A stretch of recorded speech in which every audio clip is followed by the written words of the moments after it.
All right. Is this good? All right. All right, cool. All right. Quick question. Always start off with a question because, I don't know, I've got to get myself situated and coming into a new place or, I've been here a few times, but relatively new.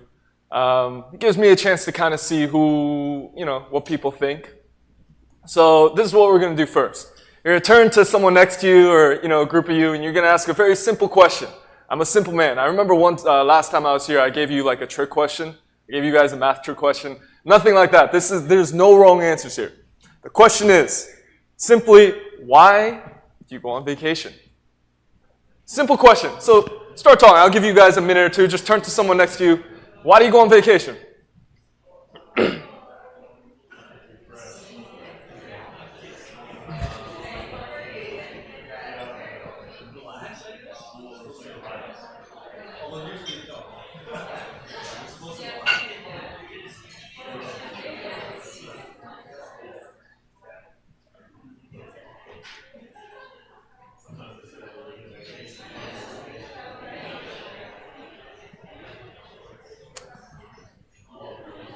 All right. I know you guys might have some longer answers, but I'm gonna, wrap it up there. Remember those answers. I'm gonna ask you about them in a quick second. So why do I mention this? So I'm a little lucky. I just actually have been traveling a lot more this year than I've been able to before. At my job, my first year, this is my second year working there, and I've been trying to, I've been accruing the PTO. The first year is my first year on the job, so I didn't want to take too many vacation days. This year I decided, let me go travel a bit. So I've been going a little bit, not as much as Will and Lovely, if you guys know them here. Not traveling as nearly as much as them, but a good amount. So I just went to Japan, came back last week, had a great time. People always, and so that's been a thought that's on my mind. Coming back from Japan, everybody asks me, oh, how was it? What'd you enjoy? What was great about it? How was your time there? So coming into church today, I heard that there's a recent theme of sojourners that was spoken at a retreat. And so I thought about, maybe I can make some connection there, something between comparing sojourners being on vacation. So my original idea was to focus on the differences between what you do, let's say, as a visitor on vacation versus a citizen of a country.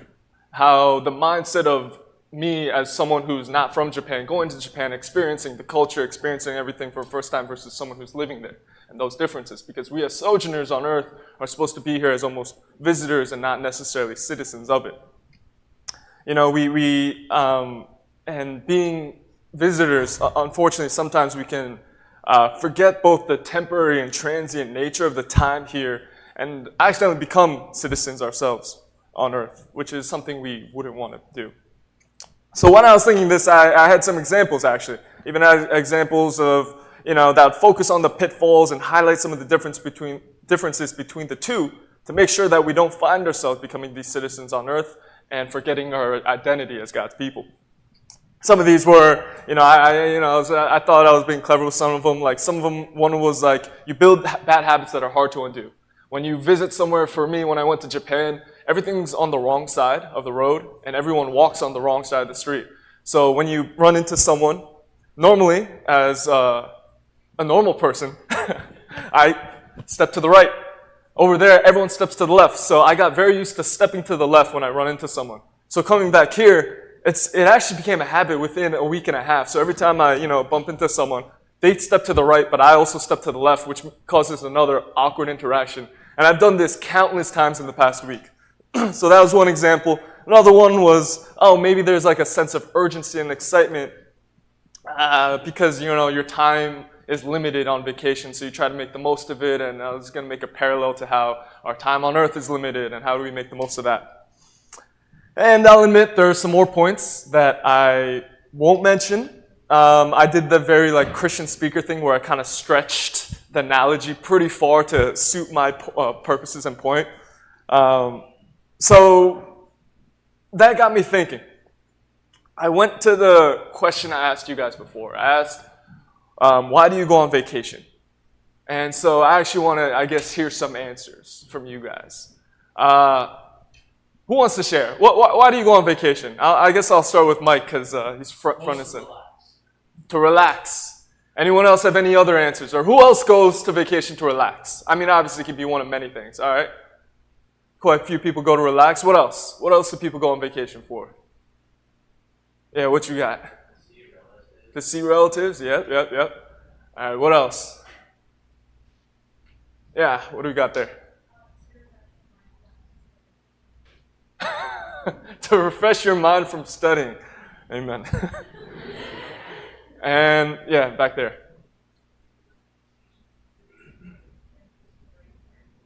Because of what? Extended summer break. Yeah, got to make the most of that time. Awesome. So, yeah, I was thinking the same thought. I was thinking through this this question. You know, why do we go on vacation? Am I stretching the truth here? And then I thought about all the things that God provides us, or that we do when we're on vacation. We go to explore new places, explore new cultures, try new foods, time to relax, as a lot of you said, spending time and making memories with friends and family. These are all the things that, you know, when I think of going on vacation, that I try to do.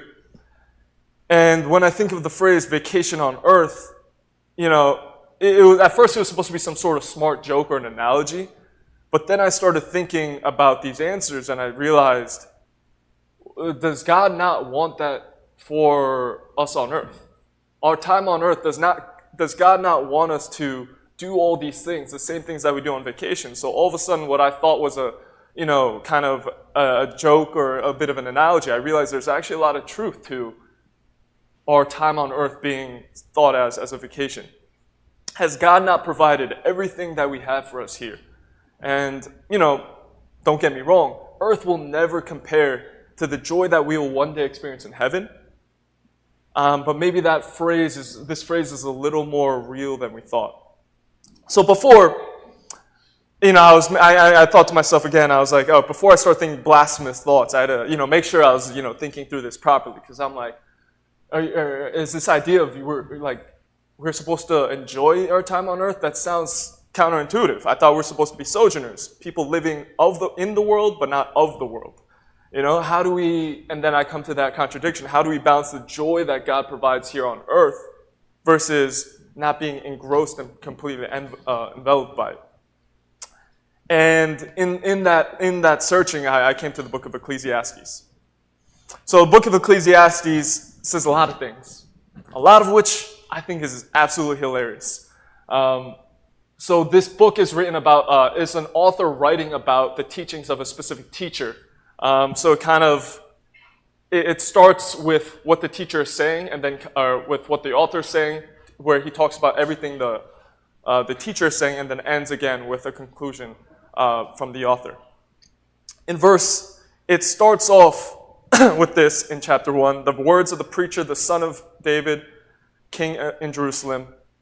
Vanity of vanities, says the preacher, vanity of vanities, all is vanity.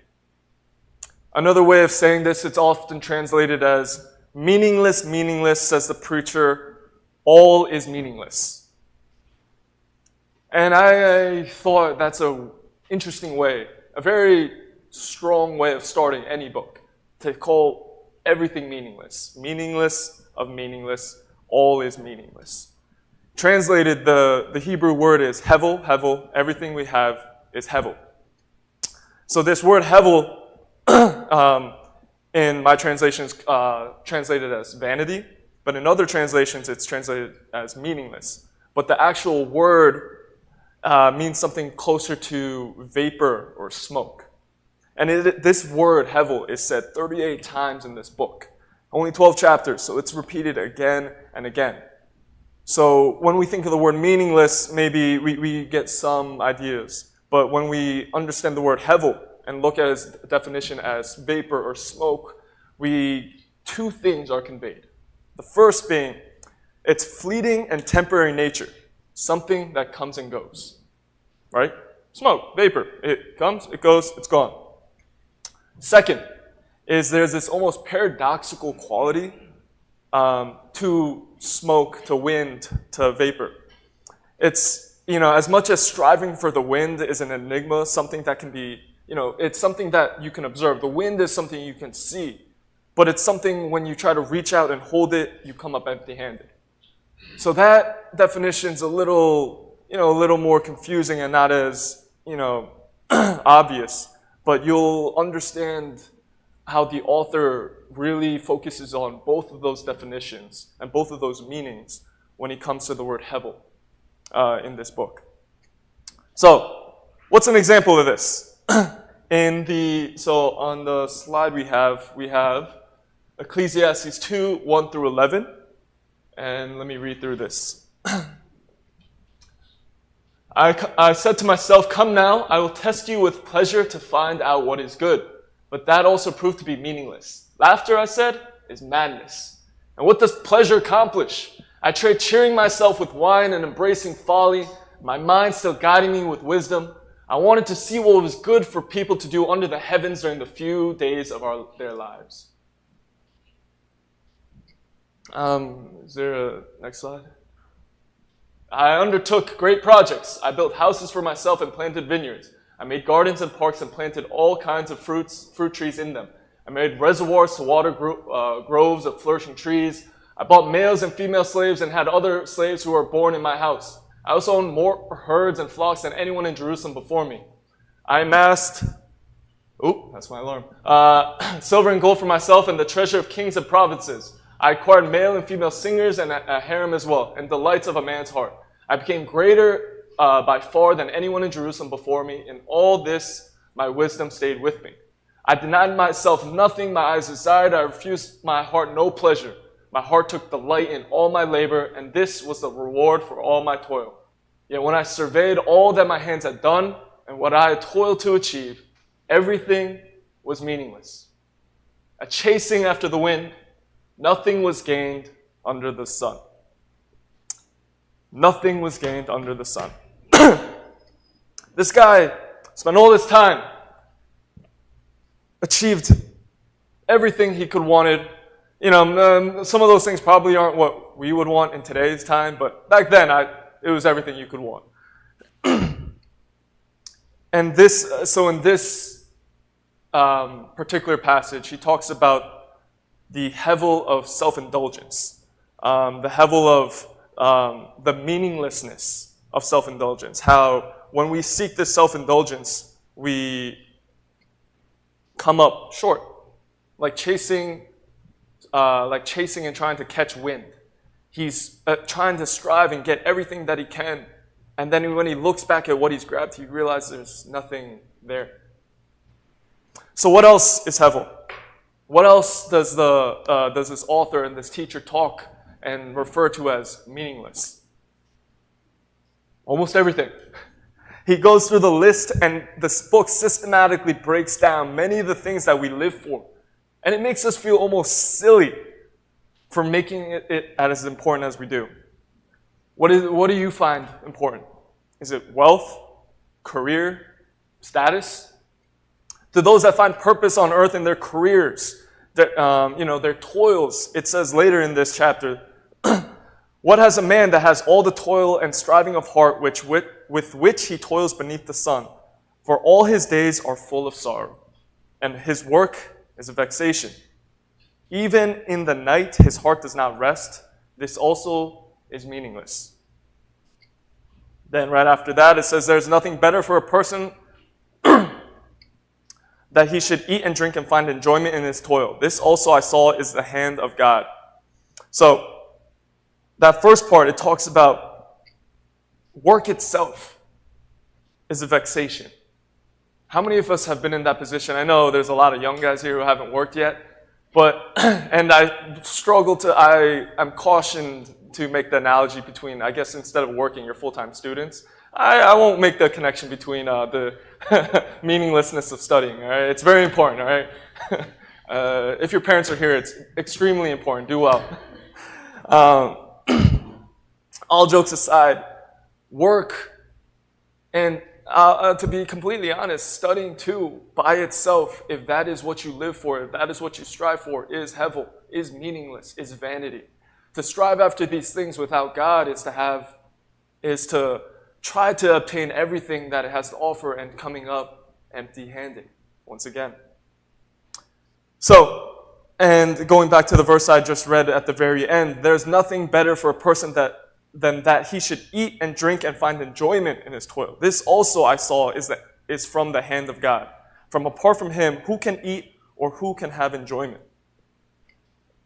God tells us that we shouldn't toil too hard. It's not saying we shouldn't toil too hard. He's saying don't live to work. Don't live to do, don't throw yourselves at your career so much to the point where you can't enjoy life. Because life is a gift from God. And as a gift from God is something that he intends for us to enjoy. He says, go eat and drink and find enjoyment in the hard work that you've done. But, then again, it's like, man, so should we not work that hard then? Does that mean our purpose, for our time here on earth is simply to enjoy? No, because that would be self-indulgent, right? And as we just read, self-indulgence is, obviously not the answer. This guy went into 11-verse soliloquy about how useless everything that he's achieved is. So we're both supposed to enjoy life, but at the same time, not be self-indulgent in that enjoyment. And in this cycle, you see the second definition or the second meaning being conveyed in the word hevel, in that there's this paradox that it doesn't make sense. He tells us to do one, which causes another, but we shouldn't really do that either. So we're stuck in this loop of, so then what do we do? Well, let me tell you about, to make matters worse, let me tell you about another example of hevel. Wisdom, let's say wealth, status, career, those are some things that we as Christians, understand can be idols, can be inherently evil if we put too much weight into them. So let me find something that we as Christians value. Wisdom. The author talks about how wisdom itself can be a temptation. Wisdom itself can be meaningless. Wisdom itself can be hevel. Why? Because he refers to all the ways that we strive to be wise. And in that pursuit of wisdom, we actually lose what we're actually pursuing. We're so caught up in being wise in our own eyes to learn everything that we can, that we can try to find control and understanding in places that we might not necessarily be able to. Wisdom is supposed to be a good thing, but in this book he says, the wisdom of a king and the folly of a child, at the end of the day, they end up in the same place. Really, at the end of the day, does that even matter either? There's even wisdom, which is something that God bestows upon us. It's something that we seek after. It's something that's supposed to be good. What person here would not want wisdom for someone else? What Christian wouldn't want to be wise? But even that in isolation is meaningless. Another example is even in our self-righteousness, in our desire to be righteous, we see that same meaningless. And later in the book it says, "In my vain life I have seen everything. There's a righteous man who perishes in his righteousness, and there's a wicked man who prolongs his life in his evil doing. Be not overly righteous and do not make yourself too wise. Why should you destroy yourself? Be not overly wicked neither be a fool. Why should you die before your time?" This author is struggling because he's seeing what a lot of us see. We see bad things happening to good people and really good things happening to bad people. And it doesn't seem fair. This self-righteousness that we're looking after, what's the point? If me being a good person, me striving to be righteous, puts myself in a worse position than someone who's been cheating and lying to get to the top. How does that make sense? And this author struggles with this same thought. Because have we not also thought those thoughts before in our walk with Christ? Have we not struggled with those thoughts? And so he's trying to find that answer too. So he says, I guess don't do either extreme. Don't be overly righteous and make yourself too wise. It's a weird thing to say. Why should you destroy yourself? Why does he compare destroying with being overly righteous? The other one is a little more self-explanatory. Be not overly wicked, neither be foolish. Why should you die before your time? And I don't need to make the connection about being foolish and, maybe going before you're supposed to. So, me being here, it would be nice if I could give you a practical answer to this, but I'm going to give you a very almost unsatisfying answer, but it'll be a little more satisfying afterwards. The takeaway here is that you're not supposed to have an answer. And as frustrating as that is, that's the conclusion that this author has. He concludes that why do good things happen to bad people and bad things happen to good people? He says, don't chase the wisdom, the meaningless of wisdom that brings you to this answer. Because at the end of the day, everything is out of your control. He talks about everything came from dust and to everything dust returns. There's no point in trying to chase these things that we don't understand. And I'll come back to that and wrap that up towards the end in a little bit. But if nothing is in our control and we're frustrated in this wrestling of trying to figure out what is important, has meaning, what is not hevel, God, in this passage, reminds us 6 times. He tells us to take a break. Oftentimes, we enter this rat race where we're just constantly pursuing something, whether it's wisdom, whether it's self-righteousness, whether it's our careers, our wealth, honor. We chase these things. And then he ends with he goes into this really, what I think is a really funny verse. And it almost sounds like it's not from the Bible in some ways. It says, "Go, eat your bread with joy and drink your wine with a merry heart. For God has approved what you do. Let your garments be always white. Let not oil be lacking on your head. Enjoy life with the wife whom you love, all the days of your vain life that he has given you under the sun. Because that is your portion in life, and your toil at which you toil under the sun. Whatever your hand finds to do, do it with your might. For there is no work or thought or knowledge or wisdom in Sheol to which you are going." Do you know what he's saying? He's saying, do what you want because it's not going to matter. You're going to die and you're going to die and none of that stuff goes with you. What a ridiculous couple of verses. He's saying just, let your garments be white. Let not oil be lacking on your head. Dress well, present yourself well, eat, enjoy good things. And then he says, enjoy it because your life is vain. What's the point? It's meaningless. And I'm like, hey, are you really saying this? Are you sure? But what is he really saying? This is, again, one of 6 times that he offers a break from our meaninglessness and points to the pointless things that we're striving for. One of 6 times where he tells us to enjoy the simple gifts from God.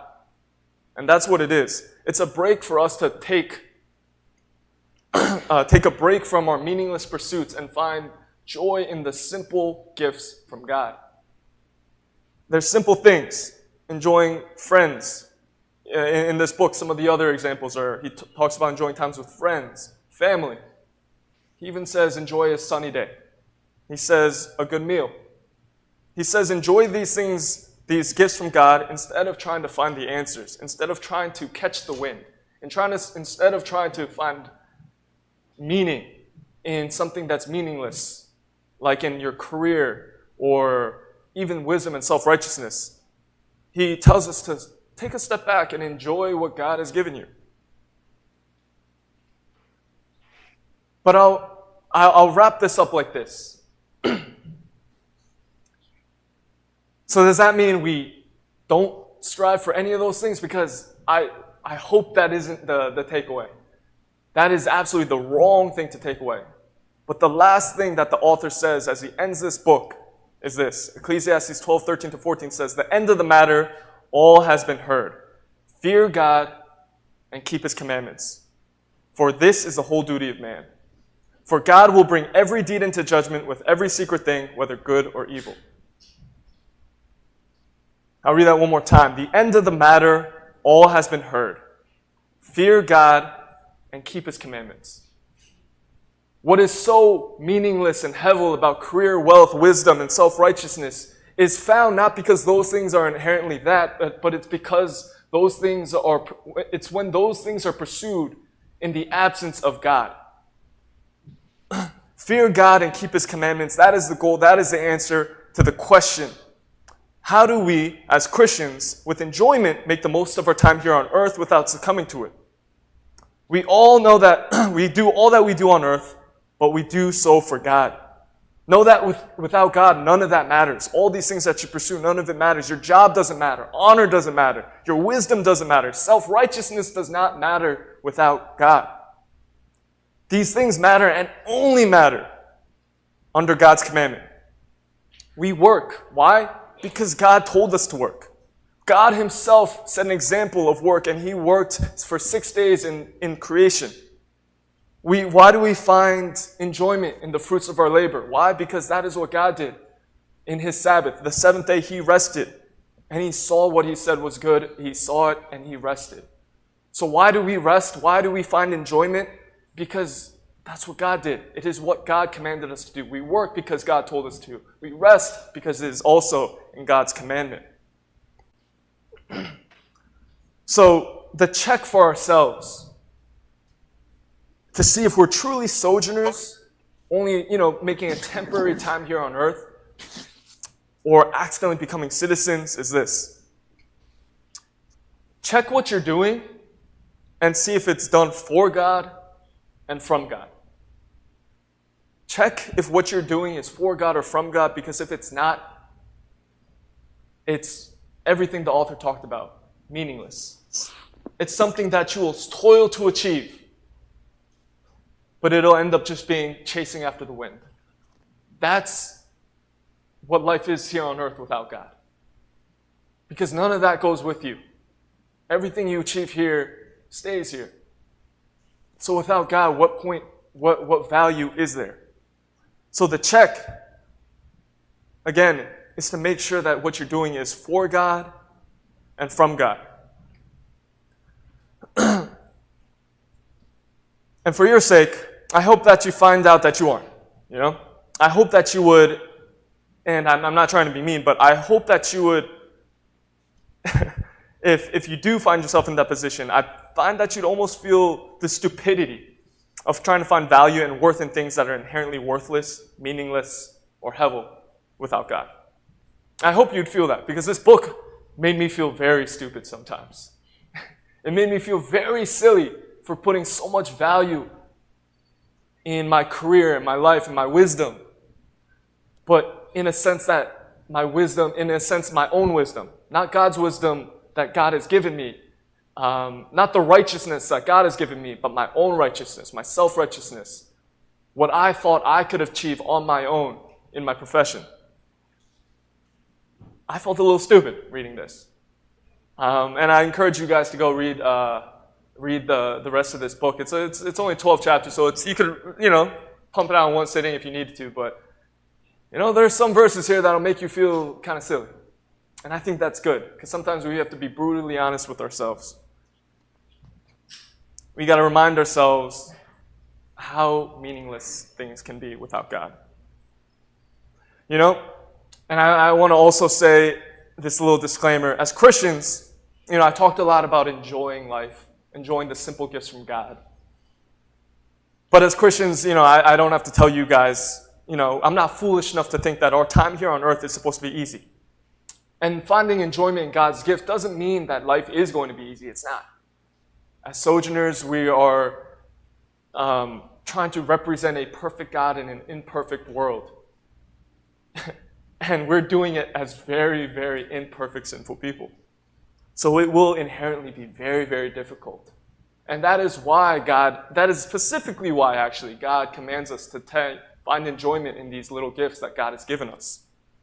So that is how you balance the both. That is how you stay a citizen of God's people while living as sojourners on earth. It's to enjoy the little things that God has brought from heaven on earth for us to enjoy, but at the same time, never fully absorbing ourselves in the world.